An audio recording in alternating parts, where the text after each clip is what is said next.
Hello' everyone, আপোনালোক সকলোকে স্বাগতম জনাইছোঁ এক্সাম ষ্টুডেণ্ট ইউটিউব চেনেলটোলৈ। বন্ধুসকল, আজিৰ ভিডিঅ'টোত আমি আলোচনা কৰিম চিটেট অসমীয়া ভাষাৰ কিছুমান গুৰুত্বপূৰ্ণ প্ৰিভিয়াছ ইয়েৰৰ কুৱেশ্যন পেপাৰ। আজিৰ ভিডিঅ'টোৰ প্ৰথম কুৱেশ্যনটোতে দি আছে যে এগৰাকী শিক্ষকে দ্বিতীয় শ্ৰেণীৰ পাঠদানৰ সময়ত এখন ডাঙৰ কিতাপ তুলি ধৰিলে আৰু প্ৰত্যেক ছাত্ৰ ছাত্ৰীয়ে সেই কিতাপৰ পঢ়াই পঢ়িলে। কিতাপখন ডাঙৰ হৰফ, ফন্ট, সচিত্ৰ ব্যাখ্যা আৰু সাধাৰণ পাঠ সংযোজিত হৈ আছে, যাতে ছাত্ৰ ছাত্ৰীসকলে সকলোৱে পঠনত ভাগ ল'ব পাৰে। তেওঁ অনুসৰণ কৰিছে। ইয়াত ক'ব বিচাৰিছে যে এগৰাকী শিক্ষকে যেতিয়া এটা দ্বিতীয় শ্ৰেণীকোঠাত এটা পাঠ পঢ়াব খুজিছে আৰু তাৰ কাৰণে তেওঁ বাছি লৈছে এটা ডাঙৰ কিতাপ, আৰু সেই কিতাপখনৰ যি আখৰবোৰ আছিলে সেই আখৰবোৰ কি হৈছে ডাঙৰ ডাঙৰ, আৰু তাৰ পৰা কি কৰিছে সকলো শ্ৰেণীৰ কোঠাত যিমানবোৰ ছাত্ৰ ছাত্ৰী আছিলে সকলোৱে সেই পাঠটোৰ পঢ়াই পঢ়িছে। এই পঠনটোক আমি বা এই যে তেওঁলোকে পঢ়িছে তাক আমি কেনেধৰণৰ পঠন বুলি ক'ব পাৰিম। ইয়াত প্ৰথম অপশ্যনটো দি আছে পথ নিৰ্দেশক পঠন বুলি কৈছে ইয়াতে প্ৰথমটো। তাৰপিছত কৈছে অংশগ্ৰহণমূলক পঠন, তাৰপিছত কৈছে জটিল খণ্ডৰ পুন সংযোজিত পঠন আৰু সৰল পঠন। আমি জানো যে তেওঁ কি কৰিছে, মানে তেওঁ সকলোৰে লগত পঠনটো ভাগ বতৰা কৰি পঢ়িছে, আৰু এইকাৰণে ইয়াক আমি ক'ব পাৰিম যে অংশগ্ৰহণমূলক পঠন, অৰ্থাৎ শ্বেয়াৰ্ড ট্ৰেডিং কৰিছে। অৰ্থাৎ কি কৰিছে, কিতাপৰ আকাৰটো ডাঙৰ লৈছে আৰু তাৰ ফন্টবোৰো ডাঙৰ ডাঙৰ বা আখৰবোৰো ডাঙৰ ডাঙৰ, আৰু সেই কিতাপখন চাই সকলোৱে পঢ়িছে। সেইকাৰণে আমি ইয়াক অংশগ্ৰহণমূলক পঠন বুলি ক'ব পাৰিম। আৰু ইয়াত যি পথ নিৰ্দেশক পঠন দি আছে, জটিল খণ্ডৰ পুন সংযোজিত পঠন দি আছে, এইবোৰ পঠনৰ ভাগ নহয়। ইয়াত যি তলত 4 নম্বৰ অপশ্যন দি আছে সৰল পঠন, এইটো এটা পঠনৰ ভাগ হয়। যেতিয়া আমি কি কৰিম, সৰল পঠন বুলি এইটো ক'ব পাৰি যে যেতিয়া আমি ডাঙৰ ডাঙৰকৈ পঢ়িম, মনে মনে নপঢ়ি আমি অলপ জোৰকৈ পঢ়িম, ইয়াক আমি সৰল পঠন বুলি ক'ব পাৰোঁ। এতিয়া নেক্সট কুৱেশ্যনটোলৈ, কুৱেশ্যন নম্বৰ 2। কুৱেশ্যন নম্বৰ 2 দি আছে যে দ্বিতীয় শ্ৰেণীৰ ছাত্ৰ যতীনে শ্ৰৱণৰ সীমাবদ্ধতা আছে। মানে কি কৈছে, দ্বিতীয় শ্ৰেণীৰ এগৰাকী ছাত্ৰ, তাৰ নাম হৈছে যতীন, আৰু তেওঁ শ্ৰৱণৰ সীমাবদ্ধতা আছে, অৰ্থাৎ লাৰ্ণিং ডিছেবিলিটি তেওঁৰ অলপ আছে। এগৰাকী ভাষা শিক্ষকৰ বাবে তেওঁৰ বাবে পাঠ গ্ৰহণৰ সুবিধাজনক কৰিবলৈ কি কৌশল বেছি গ্ৰহণযোগ্য হ'ব পাৰে। মানে তেওঁৰ কাৰণে পাঠ এটা গ্ৰহণ কৰিবলৈ তলৰ যি 4টা অপশ্যন দিছে তাৰ ভিতৰত কোনটো আটাইতকৈ এপ্ৰপ্ৰিয়েট হ'ব বুলি কৈছে ইয়াতে। এই প্ৰথম অপশ্যনটো দি আছে যে সহপাঠীসকলক তেওঁৰ সৈতে কথা পাতোতে আগ্ৰহ প্ৰদৰ্শন কৰা আৰু সহযোগ কৰিবলৈ উৎসাহিত কৰিব লাগে। এইটো ইয়াৰ শুদ্ধ উত্তৰটো হ'ব। মানে ইয়াত কি ক'ব বিচাৰিছে যে তেওঁৰ যি সহপাঠী আছে সেই সহপাঠীসকলে তেওঁৰ লগত কথা পতাৰ আগ্ৰহ এটা দেখুৱাব লাগিব, আৰু যেতিয়াই তেওঁক আগ্ৰহ দেখুৱাব আৰু তেওঁক সহযোগ কৰিবলৈ উৎসাহিত কৰিব এই আগ্ৰহৰ জৰিয়তে, তেতিয়া তেওঁ কি কৰিব, এই পাঠটো তেওঁ পঢ়িবলৈ বা শুনিবলৈ কি পাব, উৎসাহ এটা পাব, আৰু তেতিয়া তেওঁ তাৰ কাৰণে আগ্ৰহ দেখুৱাব। আৰু ইয়াত যি 2 নম্বৰ অপশ্যনটো দি আছে যে এনে শিশুৱে বিশেষ স্কুললৈ যাব লাগে য'ত তেওঁ ভালকৈ শিকিব পাৰে। এইটোতো হ'বই নোৱাৰে, অলপ তেওঁৰ কিবা এটা ডিছেবিলিটি থাকিব পাৰে, সেইকাৰণে তেওঁক বেলেগ এটা স্কুলত পঠাই দিম যিসকল তাত অকল তেনেকুৱা ধৰণৰ শিশুৱেই আছে, এইটো হ'ব নোৱাৰে কেতিয়াও। তাৰপিছত হৈছে এনে শিশুৰ প্ৰতি সঠিক মনোযোগ দিয়াৰ ফলত অন্য শিশুৰ বাবে সময় হ্ৰাস হয়, এইটোও নহয়। আৰু যি 4 নম্বৰ অপশ্যনটো দি আছে যে অধ্যক্ষক জনাব লাগে যাতে আপোনাৰ ষ্টেণ্ডটো বিশেষ ছাত্ৰটিৰ বাবে বোধগম্য আৰু গ্ৰহণীয় হোৱা নাই। এইবিলাক অপশ্যন নহয়, ইয়াৰ অপশ্যনটো হ'ব শুদ্ধ অপশ্যনটো হ'ব অপশ্যন নম্বৰ 1। এতিয়া নেক্সট কুৱেশ্যন, কুৱেশ্যন নম্বৰ 3ত কি দি আছে, 3 নম্বৰ কুৱেশ্যনত দি আছে এটা উক্তি আৰু এটা যুক্তি। উক্তিটোত দি আছে যে প্ৰাথমিক সাক্ষৰতা হৈছে শিশু এটিয়ে লিখিবলৈ আৰু পঢ়িবলৈ শিকাৰ আগতে লিখা আৰু পঢ়াৰ বিষয়ে শিকা। ইয়াত কি কৈছে, আমি যেতিয়া সৰু ল'ৰা ছোৱালীবোৰক সাধাৰণতে দেখা পাওঁ, তেওঁলোকে যেতিয়ালৈকে লিখা শিকা নাই বা পঢ়া শিকা নাই, তাৰ আগতে তেওঁলোকে কি কৰে, কিবা কিবি পঢ়ি থাকে। ইমাৰ্জেণ্ট যি লিটাৰেচাৰৰ কথা কোৱা আছে, ইমাৰ্জেণ্ট লিটাৰেচাৰ, তাৰ কথা কৈছে যে প্ৰাথমিক সাক্ষৰতা, আৰু তাৰ কৰিবলৈ গৈ কি কৰিছে, তেওঁ কিবা কিবি পঢ়ি লিখিছে বা পঢ়াৰ আগতে স্ক্ৰিবলিং কৰিছে, সেইটো সুধিছে। এইটো ইয়াৰ কাৰণে এপ্ৰপ্ৰিয়েট হ'ব, শুদ্ধ হ'ব, উক্তিটো শুদ্ধ হ'ব। আৰু যুক্তিটোত দিছে যে শিশু এটি প্ৰাথমিক শিশু যতন আৰু শিক্ষা, অৰ্থাৎ ECCE early childhood care and এডুকেশ্যনৰ স্তৰতে পঢ়িবলৈ এবং শিকোঁতেই প্ৰাথমিক সাক্ষৰতা আৰম্ভ হয়। ইয়াত কৈছে কি, প্ৰাথমিক যি সাক্ষৰতাৰ কথা ইয়াত আকৌ কৈছে যে সেই প্ৰাথমিক সাক্ষৰতা বা শিশুৰ যি early childhood care and education থাকে, তাৰ কাৰণে কৈছে যে সেই স্তৰতে পঢ়িবলৈ এবং শিকোঁতে প্ৰাথমিক সাক্ষৰতা আৰম্ভ হয়, এইটো শুদ্ধ হ'ব। তো ইয়াত উক্তিটোও শুদ্ধ হ'ব আৰু যুক্তিটোও শুদ্ধ হ'ব আৰু এই যি উক্তিটো দিয়া আছে আৰু যি যুক্তিটো দিয়া আছে এই যুক্তিটো এই উক্তিটোৰ কাৰণে শুদ্ধ হ'বনে নাই এইটো আমি চাব লাগিব চ' ইয়াত চাবা কি কৈছে প্ৰাথমিক সাক্ষৰতা হৈছে শিশু এটিয়ে লিখিবলৈ আৰু পঢ়িবলৈ শিকাৰ আগতে আৰু পঢ়াৰ বিষয়ে শিকা মানে তেওঁ কৈছে যে শিশুৱে লিখা পঢ়া শিকাৰ আগতে প্ৰাথমিক সাক্ষৰতাটো আৰম্ভ হয় আৰু এই সাক্ষৰতাৰ যুক্তিটো কি কৈছে যে ইয়াত কাৰণ বুলি আমি ক'ব পাৰো কাৰণ শিশু এটিয়ে প্ৰাথমিক শিশু যতন আৰু শিক্ষাৰ স্তৰত পঢ়িবলৈ এবং শিকিবলৈ শিকোঁতে প্ৰাথমিক সাক্ষৰতা আৰম্ভ হয় চ' কাৰণটো শুদ্ধ হয় উক্তি আৰু যুক্তি দুয়োটাই শুদ্ধ আৰু ইয়াত যি যুক্তিটো দি আছে যুক্তিটো এইটোৰ কাৰণে উপযুক্ত শুদ্ধ ব্যাখ্যা চ' ইয়াত অপশ্যন নম্বৰ 1ত দি আছে এ আৰু আৰ দুয়োটাই শুদ্ধ আৰু আৰ হৈছে ইয়াৰ শুদ্ধ ব্যাখ্যা ইয়াৰ অপশ্যন নম্বৰ 1টোৱে হ'ব ইয়াৰ শুদ্ধ উত্তৰ এতিয়া নেক্সট কুৱেশ্যনটোলৈ 4 নম্বৰ কুৱেশ্যন 4 নম্বৰ কুৱেশ্যনটো দি আছে শিকাৰৰ ভাষা এটাৰ সৈতে অৰ্থপূৰ্ণভাৱে সংপৃক্ত হ'ব পৰাকৈ শব্দ সচেতনতা লয়ৰ সচেতনতা আৰু শব্দৰ অন্তৰ্ভুক্ত সুৰ সম্পৰ্কীয় সচেতনতা আহৰণ কৰাৰ দক্ষতা অহাত সহায় কৰা বিষয়টো হৈছে ইয়াত কৈছে কি শিশু এটাই যেতিয়া মানে সৰু এটা শিশু থাকে বা শিকাৰো যিজন আছে শিকাৰজনে কি কৰিছে ইয়াত অৰ্থপূৰ্ণভাৱে সংপৃক্ত যাতে তেওঁ হ'ব পাৰে তাৰ কাৰণে শব্দৰ সচেতনতাৰ কথা কৈছে লয়ৰ সচেতনতা আৰু শব্দৰ অন্তৰ্ভুক্তি বা সুৰ সম্পৰ্কীয় তেওঁ মানে সচেতনতা আহৰণ কৰাৰ দক্ষতা অহাৰ সহায় কৰা বিষয়টো ইয়াত কোনটো বিষয়ত সহায় কৰিব ইয়াৰ যি প্ৰথম নম্বৰ অপশ্যনটো দি আছে সাহিত্যৰ সচেতনতা 2 নম্বৰ অপশ্যনটো দি আছে ধ্বনিতাত্ত্বিক সচেতনতা 3 নম্বৰ দি আছে যোগাযোগমূলক সচেতনতা আৰু 4 নম্বৰটোত দি আছে গঠনৰ সচেতনতা চ' ইয়াত যদি আমি চাব যাওঁ ইয়াত কি কৰিছে ধ্বনি তেনেকুৱাকৈ কৰোঁতে তেওঁ কি কৰিব ধ্বনিতাত্ত্বিক যি সচেতনতা তেওঁ সেইটো বৃদ্ধি পাব অৰ্থাৎ যেতিয়া তেওঁ শুনিব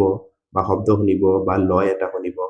বা তেনেকুৱা ধৰণৰ কি কৰিব সুৰ সম্পৰ্কীয় যেতিয়া তেওঁ চাব কোনটো ধ্বনি কেনেকৈ উচ্চাৰণ কৰিব লাগিব তেওঁৰ এই ধ্বনিতাত্ত্বিক ধাৰণাসমূহ বা সচেতনতাসমূহ আহি যাব চ' ইয়াৰ শুদ্ধ উত্তৰটো অপশ্যন নম্বৰ 2 ধ্বনিতাত্ত্বিক সচেতনতা এতিয়া নেক্সট কুৱেশ্যন 5 নম্বৰ কুৱেশ্যনটোত দিয়া আছে যে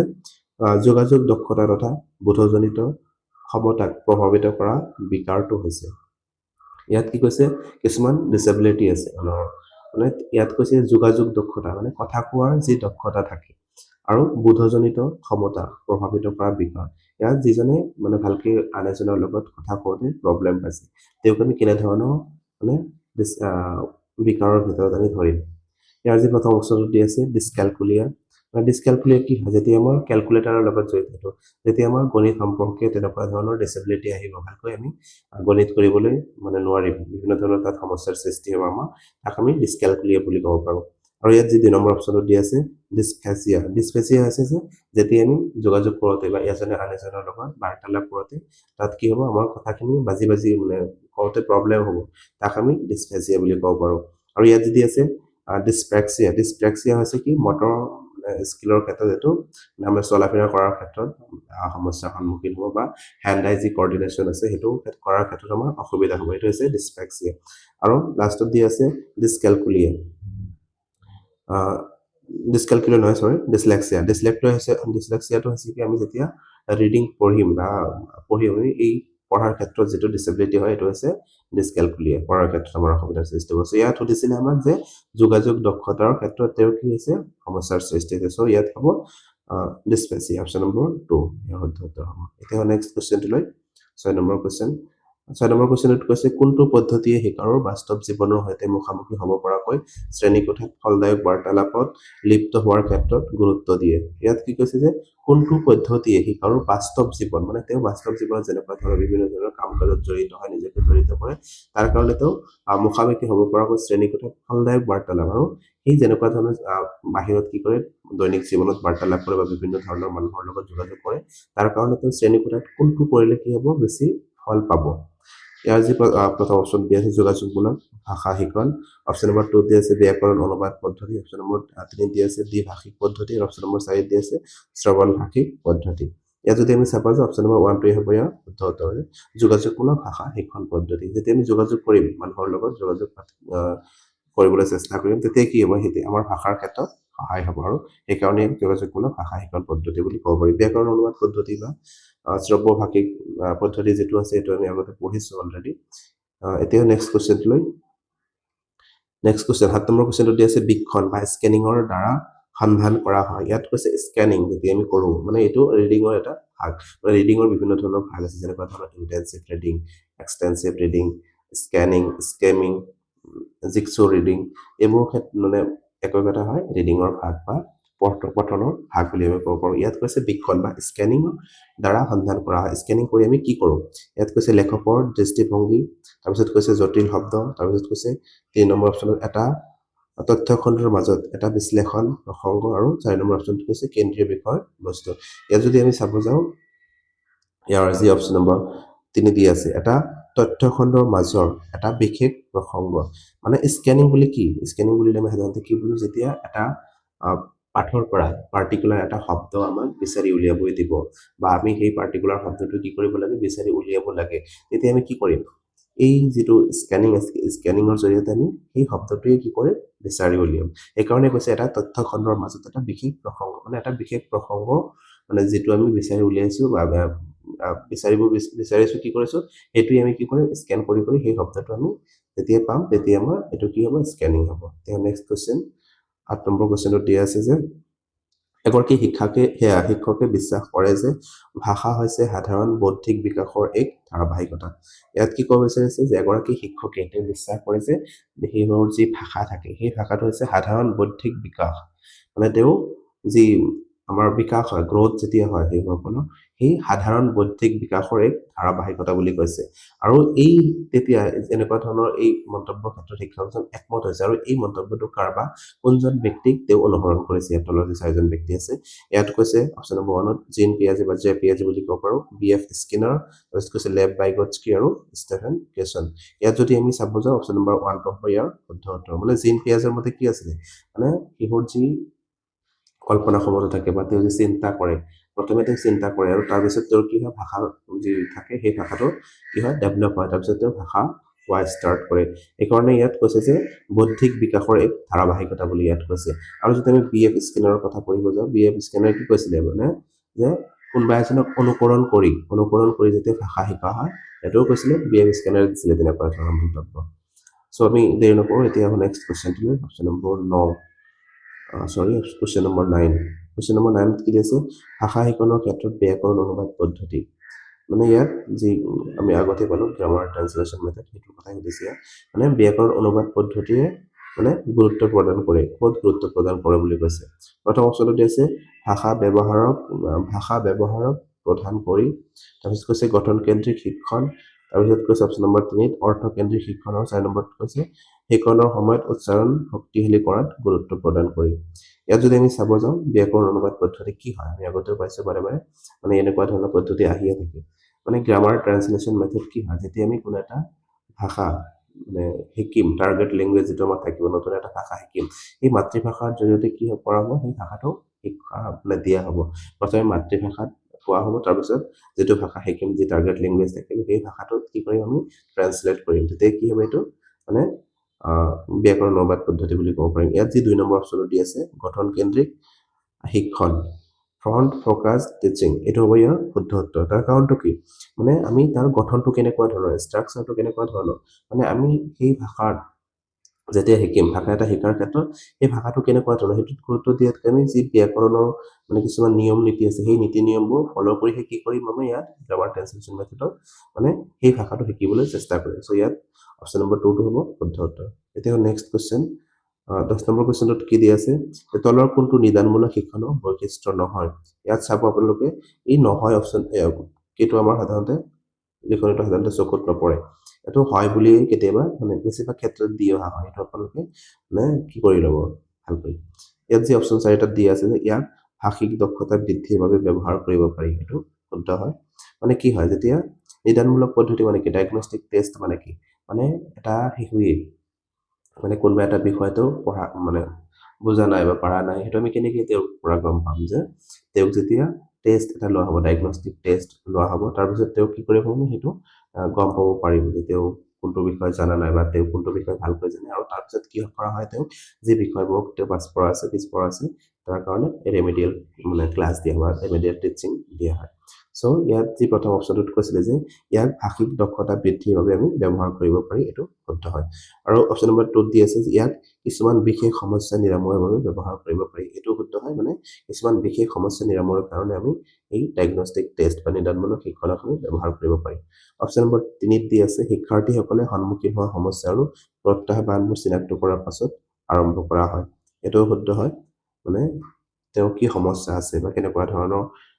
মানে তেওঁ কোনটো বুজা নাই সেইটো আমি গম পাম, আৰু গম পোৱাৰ পিছত কি কৰিব পাৰিম, তাক আৰম্ভ কৰিব পাৰিম। আৰু এই 4 নম্বৰ অপশ্যনটো আছে শিক্ষাৰ্থীৰ শিক্ষণৰ এক নিৰ্ধাৰিত মান বা সীমাৰেখা আধাৰত বিচাৰ কৰিবৰ বাবে ব্যৱহাৰ কৰা হয়। ইয়াত কি কৈছে যে শিক্ষাৰ্থীসকলক মানে ইয়াত ছাবমিটেড টেষ্টৰ কথা কৈছে, যেতিয়া শিক্ষাৰ্থীসকলৰ এটা নিৰ্দিষ্ট সময়ৰ পিছত এটা পৰীক্ষা লোৱা হ'ব বা সীমাৰেখাৰ আধাৰত তেওঁলোকক কি কৰা হ'ব, বিচাৰ কৰা হ'ব, এইটোৰ কথা কৈছে। চ' ইয়াত এইটো শুদ্ধ নহয়। চ' ইয়াত আমাৰ কোনটো নহয় বুলি সুধিছিলে, চ' ইয়াৰ অপশ্যন নম্বৰ 4 যিটো দি আছে এইটোৱে ইয়াৰ উত্তৰ হ'ব। এতিয়া নেক্সট কুৱেশ্যন 11 নম্বৰ কুৱেশ্যনত দিয়া আছে 11 নম্বৰ কুৱেশ্যনত দিয়া আছে তলৰ কোনটো বহুভাষিকতাৰ ক্ষেত্ৰত শুদ্ধ নহয়, ইয়াতেও নহয় বুলি কৈছে। মানে বহুভাষিকতাৰ ক্ষেত্ৰত তলৰ যি 4টা অপশ্যন আছে তাৰ ভিতৰত কোনটো ভুল। অপশ্যন নম্বৰ 1 দি আছে ই ঘৰত ব্যৱহৃত ভাষা আৰু বিদ্যালয়ৰ ভাষাৰ মাজত সংক্ৰমণ সহজ কৰি তোলে। মানে এইটো হয়, মানে যেতিয়া বহুভাষিকতা থাকিব তেওঁ সেই বহুভাষিকতাই কি কৰিব, বিদ্যালয়ত যি ভাষা কয় বা ঘৰত যি ভাষা কয় তাৰ মাজত এটা সংক্ৰমণ বা সেই ভাষাটোক সহজ কৰি তুলিব, যিটো ভাষা আমি শিকিম সেই ভাষাটোক সহজ কৰি তুলিব। অপশ্যন নম্বৰ 2 দি আছে ই প্ৰতিটো শিশুৱেই গ্ৰেড ভিত্তিক কৌশলৰ ক্ষেত্ৰত বিচক্ষণতা আয়ত্ব কৰাত সহায় কৰে, এইটো হ'ব নোৱাৰে। মানে যেতিয়া এটা ভাষা শিকিম সেই ভাষাটো শিকাৰ ক্ষেত্ৰত কি কৰিব, শিশুটিয়ে মানে গ্ৰেড ভিত্তিক তেওঁৰ কৌশল কেনেকুৱা ধৰণৰ বা তেওঁৰ বিচক্ষণ কেনেকুৱা ধৰণৰ তেওঁ আয়ত্ব কৰিব পাৰিছে তাত তেওঁ সহায় নকৰে, গ্ৰেড মানে ইয়াত দিয়া নহয়। অপশ্যন নম্বৰ 3 দি আছে ই শ্ৰেণীকোঠাৰ ছাত্ৰ ছাত্ৰীসকলক বিভিন্নজনে ব্যৱহাৰ কৰা ভাষা ইজনে সিজনৰ দ্বাৰা শিকাটো নিশ্চিত কৰে, এইটো শুদ্ধ হ'ব। মানে এজনে এটা ভাষা জানে আন এজনে আন এটা ভাষা জানে, মানে সেই বহুভাষিকতাই কি কৰিব, এজনৰ ভাষাটো আন এজনক দুই এটা শব্দ শিকোৱাৰ ক্ষেত্ৰত মানে শিকাৰ ক্ষেত্ৰত সহায় কৰিব। চ' এইটোও শুদ্ধ হ'ব, অপশ্যন নম্বৰ 1টোও শুদ্ধ হ'ব। আৰু যে অপশ্যন নম্বৰ 4 দিয়া আছে বহুভাষিক ছাত্ৰ ছাত্ৰীসকলে অধিক বৌদ্ধিক শিথিলতা আহৰণ কৰাত সফল হয় আৰু একভাষিক সকলোতকৈ বিদ্যায়তনিকভাৱে অধিক ভাল ফলাফল প্ৰদৰ্শন কৰে, এইটো সঁচা হয় যে যিজনে এটা ভাষা জানে আৰু আন এজনে কেইবাটাও ভাষা জানে, চ' তাতকৈ তেওঁ কি কৰিব পাৰিব, বৌদ্ধিক ক্ষেত্ৰত বহুতখিনি আগবঢ়া থাকিব। চ' অপশ্যন নম্বৰ 4টো ইয়াৰ শুদ্ধ হ'ব। ইয়াত আমাক অশুদ্ধ বুলি ওলাইছিলে, অশুদ্ধ হ'ব অপশ্যন নম্বৰ 2 আৰু 2টো ইয়াৰ শুদ্ধ উত্তৰ হ'ব। এতিয়া নেক্সট কুৱেশ্যনটোলৈ 12 নম্বৰ কুৱেশ্যনটোলৈ 12 নম্বৰ কুৱেশ্যনত দি আছে যে ভাষা শিকণৰ ক্ষেত্ৰত কাহিনী গঠন গুৰুত্বপূৰ্ণ ভূমিকা গ্ৰহণ কৰে, তলত কোনটো কাহিনী গঠনৰ ক্ষেত্ৰত অতি গুৰুত্বপূৰ্ণ। ইয়াত কি কৈছে যে ভাষা এটা শিকাৰ ক্ষেত্ৰত আমি যে বিভিন্ন ধৰণৰ কাহিনী গঠন কওঁ বা কাহিনী পঢ়ি শুনাও বাচ্চাসকলক, সৰু ল'ৰা ছোৱালীসকলক, এই কাহিনী গঠনে কেনেকুৱা ধৰণৰ আমাক সহায় কৰে, তলত কোনটো ক্ষেত্ৰত ই বেছিকৈ গুৰুত্বপূৰ্ণ হয় বুলি আমাক সুধিছে। অপশ্যন নম্বৰ 1ত দি আছে ই শ্ৰেণীকোঠাত আনন্দময় পৰিস্থিতিৰ সৃষ্টি কৰে, অকল কাহিনী অকল শ্ৰেণীকোঠাত আনন্দময় কৰি তোলাৰ কাৰণেই কৰা হয়নে। তাৰপিছত অপশ্যন নম্বৰ 2ত দি আছে ই ভাষা এটা সামগ্ৰিকভাৱে উপস্থাপন কৰে, আৰু অপশ্যন নম্বৰ 3 দি আছে ই শিক্ষাৰ্থীসকলক নৈতিক প্ৰমূল্যৰ বিকাশ ঘটায়, আৰু অপশ্যন নম্বৰ 4 দি আছে ই শিক্ষাৰ্থীসকলক শব্দ ভাণ্ডাৰ উন্নত কৰে, এইবোৰ কৰে মানে শিক্ষাৰ্থীসকলক কাহিনী এটা কোৱাৰ পিছত শব্দ ভাণ্ডাৰ উন্নতি কৰিব বা আনন্দ দিব বা কি কৰিব, নৈতিক প্ৰমূল্যৰ কি হ'ব, বিকাশ ঘটিব। কিন্তু ইয়াত মূলটো কৈছে মানে আমাৰ আটাইতকৈ 4টা অপশ্যনৰ ভিতৰত কোনটো বেছি গুৰুত্বপূৰ্ণ বা কোনটো বেছি এপ্ৰপ্ৰিয়েট বুলি আমাক কৈছে। ইয়াত যি অপশ্যন নম্বৰ 2 দি আছে ই ভাষা এটা সামগ্ৰিকভাৱে উপস্থাপন কৰে, মানে কাহিনী এটা কোৱাৰ লগে লগে ভাষাটো কেনেকুৱাকে ক'ব লাগে বা কেনেকুৱা ধৰণৰ শব্দ তাত আছে, এই সমগ্ৰ বিষয়খিনি কি কৰিব তাত মানে উপস্থাপন হ'ব। চ' ইয়াৰ শুদ্ধ উত্তৰটো হ'ব অপশ্যন নম্বৰ 2। এতিয়া নেক্সট কুৱেশ্যনটোলৈ কুৱেশ্যন নম্বৰ 13। ইয়াত দি আছে প্ৰথম শ্ৰেণীৰ ছাত্ৰ ছাত্ৰীক শিক্ষাদান কৰিবলৈ যাওঁতে মৌখিক ভাষাৰ বিকাশত অধিক গুৰুত্ব দিব লাগে। মানে সাধাৰণতে সৰু ল'ৰা ছোৱালীক মানে কি কৰিব লাগে, আমি মৌখিক ক্ষেত্ৰত বেছি গুৰুত্ব দিব লাগে, তেওঁলোকক লিখিবলৈ বা তেওঁলোকক মানে পঢ়িবলৈ ইমান কি নহয়, তেওঁলোকক সাধাৰণতে মৌখিকভাৱে আমি কি কৰিব লাগে, গুৰুত্ব দিব লাগে বা শিকাব লাগে। তাৰপিছত কৈছে তলৰ কোনটো প্ৰথম শ্ৰেণীৰ শিক্ষাৰ্থীসকলৰ মৌখিক ভাষা দক্ষতা বিকাশত সহায় কৰিব পাৰে। ইয়াত যে 4টা অপশ্যন দি আছে তাৰ ভিতৰত কোনটো তেওঁলোকক এনেকে মানে মৌখিক দক্ষতা বিকাশৰ ক্ষেত্ৰত সহায় কৰিব, বেছিকে সহায় কৰিব বুলি কৈছে। প্ৰথম অপশ্যনত দি আছে চৰিত্ৰ ৰূপায়ণ, অৰ্থাৎ ৰোল প্লেৰ কথা কৈছে। অপশ্যন নম্বৰ 2 দি আছে ব্যাকৰণৰ খেল, অপশ্যন নম্বৰ 3 দি আছে পদ্যৰ আবৃত্তি, আৰু অপশ্যন নম্বৰ 4 দি আছে বৰ্ণৰ জ্ঞান আহৰণ। চ' আমি সকলোৱে নিশ্চয় জানো যে যেতিয়া ৰোল প্লে কৰিবলৈ দিয়া হ'ব বা চৰিত্ৰ ৰূপায়ণ কৰিবলৈ দিয়া হ'ব তেতিয়া তেওঁলোক কি হ'ব আটাইতকৈ বেছি উপকৃত হ'ব। চ' ইয়াৰ শুদ্ধ উত্তৰটো অপশ্যন নম্বৰ 1 হ'ব। এতিয়া নেক্সট কুৱেশ্যনটোলৈ কুৱেশ্যন নম্বৰ 14 14 নম্বৰ কুৱেশ্যনটো আছে এগৰাকী ভাষা শিক্ষকে সাধাৰণতে যুটীয়াভাৱে বা গোট বান্ধি ছাত্ৰ ছাত্ৰীসকলক কিছুমান কাম কৰিবলৈ দিছে। ইয়াত কি কৰিছে মানে এগৰাকী শিক্ষকে ভাষা শিক্ষকে কি কৰিছে ছাত্ৰ ছাত্ৰীসকলক গোট বান্ধি মানে তিনিজন বা দুজন এনেকে গোট বান্ধি তেওঁলোকক কি কৰিছে কাম কৰিবলৈ দিছে। যেতিয়া ছাত্ৰ ছাত্ৰীসকলে এনে কাম কৰি থাকে তেতিয়া শিক্ষকগৰাকীয়ে কি কৰিব লাগে যেতিয়া তেওঁলোক এনেকুৱা ধৰণৰ কাম কৰিবলৈ দিলে তেতিয়া শিক্ষকজনে কি কৰিব শিক্ষকজনৰ দায়িত্ব কি থাকিব। অপশ্যন নম্বৰ 1 দিয়া আছে শিক্ষকগৰাকী এনেই বহি নাথাকি শিক্ষণ বিকাশৰ বাবে কিবা পঢ়ি থাকিব লাগে। ইয়াত কৈছে শিক্ষকজন এনেই বহি থকাতকৈ কিবা শিক্ষকজনে জ্ঞান আহৰণৰ কাৰণে পঢ়িব কৈছে। অপশ্যন নম্বৰ 2 দি আছে শিক্ষকগৰাকীয়ে এইটোৱে নিশ্চিত কৰিব লাগে যাতে প্ৰত্যেকে অংশগ্ৰহণ কৰে আৰু ইজনে সিজনক সহায় কৰে। ইয়াত যি অপশ্যন নম্বৰ 2 দি আছে এইটোৱে আমাৰ মানে বেছি ভাল লাগিছে অপশ্যনটো, এইটোৱে শুদ্ধ হ'ব লাগে। চাওঁ ইয়াতকৈ যদি আৰু ভাল তেনেকুৱা কোনো অপশ্যন নাথাকে সেইটোৱে শুদ্ধ হ'ব। আৰু 3 নম্বৰ দি আছে শিক্ষকসকলক স্বতন্ত্ৰতাক সন্মান জনাই তেওঁলোকক মুকলিকৈ এৰি দিব লাগে। অকল মানে শিক্ষাৰ্থীসকলক স্বতন্ত্ৰতা মানে এনেকুৱাকে দিব নালাগে যে মুকলিকৈ এৰি দিছে তেওঁলোকে যি ইচ্ছা তাকে কৰিছে তেনেকুৱা নহয়। শিক্ষকজন তেওঁলোকক কৰিব দিছে, গোটত কাম কৰিব দিছে আৰু গোটত কাম কৰিব দি তেওঁ মানে চাই থাকিব লাগিব তেওঁলোকে কামখিনি ভালকে কৰিব পাৰিছে নে নাই বা এজন গোট যে কৰি দিয়া হ'ল গোট কৰাৰ উদ্দেশ্য কি মানে এজনে আন এজনক সহায় কৰিব আৰু এজনে আন এজনক সহায় কৰিছে নে নাই শিক্ষকজনে ধুনীয়াকে চাই থাকিব লাগিব। চ' ইয়াত আমি যদি চাব যে অপশ্যন নম্বৰ 2টোৱে হ'ব ইয়াৰ শুদ্ধ উত্তৰ। এতিয়া নেক্সট কুৱেশ্যন অৰ্থাৎ আজিৰ ভিডিঅ'টোৰ শেষৰটো কুৱেশ্যনলৈ ইয়াৰ 15 নম্বৰ কুৱেশ্যনটো দি আছে বুনিয়াদী স্তৰত শিক্ষকে শিক্ষাৰ্থীসকলক চিত্ৰাংকনৰ বাবে অনুপ্ৰাণিত কৰে। কাৰণ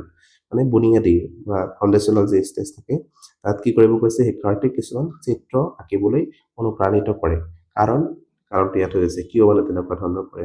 অপশ্যন নম্বৰ 1 দিয়া আছে শিশুৱে ছবি আঁকি ভাল পায়। শিশুৱে ছবি আঁকি ভাল পায় কাৰণে তেওঁলোকক ছবি আঁকিব দিয়া হৈছেনে সেইটো হ'ব নোৱাৰে। তাৰপিছত কি আছে কি ই সামগ্ৰিক অংক সঞ্চালন দক্ষতা গ্ৰছ মটৰ স্কিল বৃদ্ধি কৰে। অপশ্যন নম্বৰ 3 দিছে ই তেওঁলোকক চিত্ৰকৰ হোৱাত সহায় কৰে। তাৰপিছত কৈছে ই তেওঁলোকৰ মুঠি দৃঢ় কৰে আৰু পেঞ্চিলৰ ওপৰত নিয়ন্ত্ৰণ শক্তিশালী কৰে। চ' ইয়াত অকল গ্ৰছ মটৰ মানে স্কিলটোৰ কথা ইয়াত নাহে। মানে যেতিয়া তেওঁলোকে মানে কি কৰিব চিত্ৰাংকন কৰিব বিভিন্ন ধৰণৰ ছবি আঁকিব তেওঁলোকৰ গ্ৰছ মটৰ এইটো বিকাশ নহয়, তেওঁলোকৰ ফাইন মটৰ যি স্কিল থাকে বা সৰু সৰু যিটো অংগ থাকে তাকে তেওঁলোকে কি কৰিব মানে বিকাশ ঘটিব তেওঁলোকৰ। চ' ইয়াত অপশ্যন নম্বৰ যি 4 আছে ই তেওঁলোকৰ মুঠি দৃঢ় কৰিব। তেওঁলোকে কেনেকে লিখিব লাগে বা কেনেকে কলমটো ধৰিব লাগে এই ক্ষেত্ৰত তেওঁলোকে কি হ'ব মানে নিয়ন্ত্ৰণ আহিব তেওঁলোকে ভালকে শিকিব সেইটো। চ' ইয়াৰ শুদ্ধ উত্তৰটো অপশ্যন নম্বৰ 4। চ' বন্ধুসকল আজিৰ ভিডিঅ'টোত এই 15টা কুৱেশ্যন আলোচনা কৰি যদি ভিডিঅ'টো ভাল পায় লাইক আৰু শ্বেয়াৰ কৰিবলৈ নাপাহৰিব। আজিৰ ভিডিঅ'টো শেষলৈ চোৱাৰ বাবে ধন্যবাদ।